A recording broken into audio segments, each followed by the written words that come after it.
4, but all 13 are important. I'll briefly mention the other 8 or 9. We'll talk about the balanced scorecard last, even though it's first. The activity-based costing, we'll have a section on it.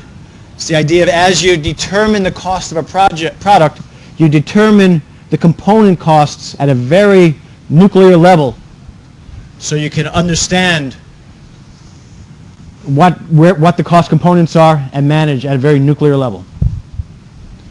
Target costing and life cycle costing. Target costing, the idea is you have a new product.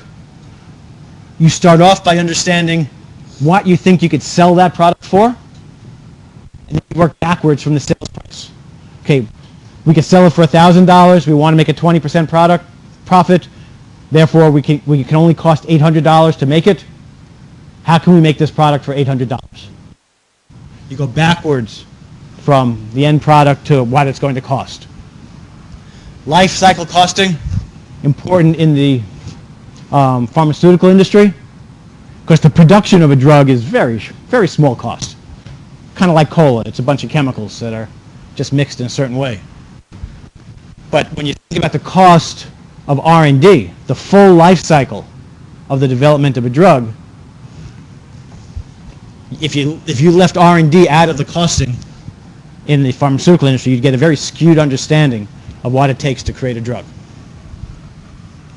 Benchmarking, comparing versus peers in the industry, or comparing your company versus previous years. Business process improvement or business process reengineering. Sometimes the euphemism for let's have some layoffs, but it's the process of understanding how you can improve your organization to make it more efficient, more lean, but often combined with some kind of a technology improvement.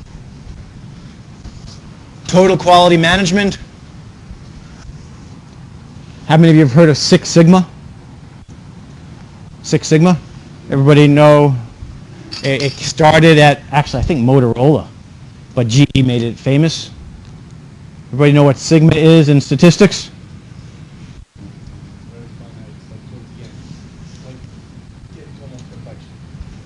Well, that's what Six Sigma is. Normal distribution. Sigma is one standard deviation. So Six Sigma says 6 standard deviations away. Whatever, 1 standard deviation, 2, 3, 4, 5, 6. Like it's 0.00001% defects. So you're striving for a very low defect rate. And you do that, that 1 standard deviation is 68%, 2 is 95, 3 is 99.7, down to a very low defect rate. Lean accounting, forget it. The theory of constraints. This is about, and we'll talk about it more, the concept that if you have a manufacturing process, understand your bottlenecks. Manage your bottlenecks. If you can widen those points in your manufacturing process, then you can have more throughput. And then enterprise risk management is the idea of managing your overall risk. Now the other 4 in red, we'll talk about them with slides.